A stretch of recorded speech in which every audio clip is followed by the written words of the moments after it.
Kenko, a 11. példánk.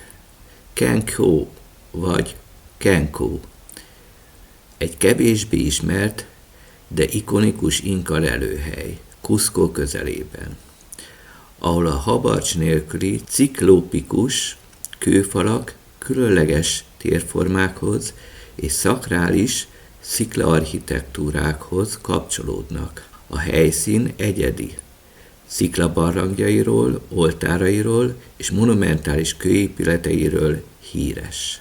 Szerkezet és építéstechnika. Kenko falait főként nagyméretű, szabálytalan, poligonális andezit kőtömbök alkotják, amelyek kötőanyag habarcs nélkül illeszkednek egymás mellé.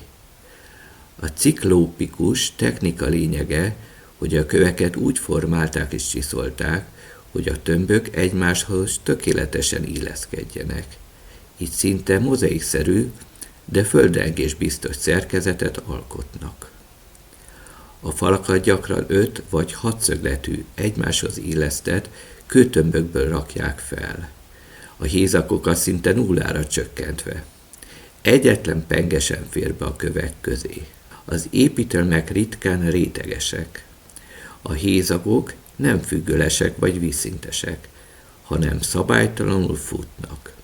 Így a falak masszivitásuk mellett természetes mozgásra is képesek.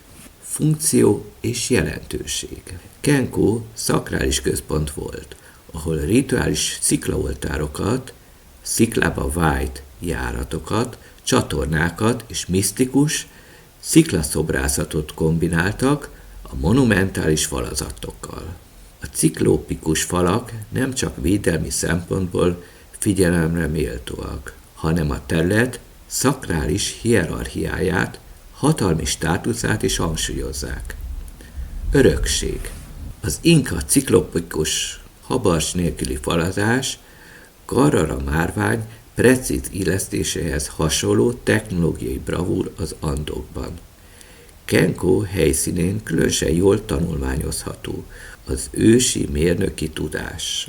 A Kenko habarcs nélküli ciklópikus kőfalai az inka építészet egyik legegyedibb, szimbolikus és technológiailag is különlegesen előremutató példáját őrzik, különösen a szentély és az oltár körül.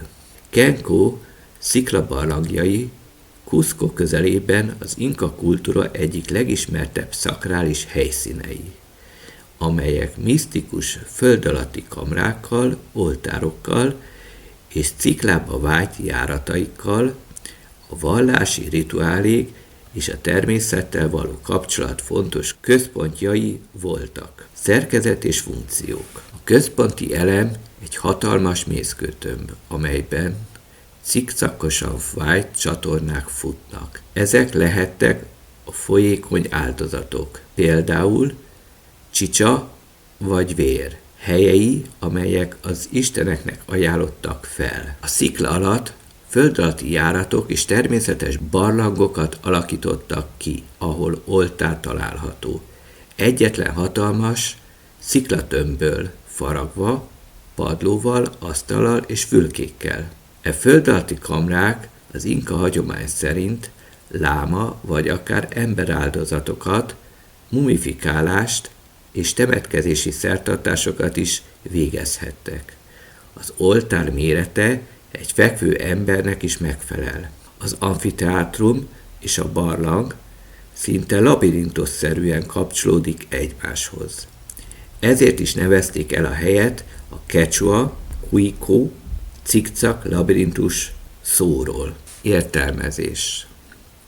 Kenko egy újabb példa az ősi építőkre. 3600 méteren van, és a rombolás totális. Az egész épületkomplexumot egyszerűen levágta egy képzeletbeli fűrész. Az épület tetejét úgy csapta le, hogy az alsó részük még a helyükön maradtak. Gyakorlatilag lenyiszálta az 5-6 tonnás köveket, és az épületek felső része, ami több ezer tonnás volt, elfújta, mint egy papírmasét. A hegy túloldalán találhatóak meg a faragott kövek. Az inkák kicsit javítgatták a támfalakat, de igazából hagyták az egészet. Inkább a romok alatti részeket feltárták és átépítették. Azt tudták, hogy valami nagy építmény volt, és ezért tisztelték, de semmi többet nem értettek az egészből. A maguk szintjén alakítottak rajta, és semmi több. Köszönöm figyelmeteket, sziasztok!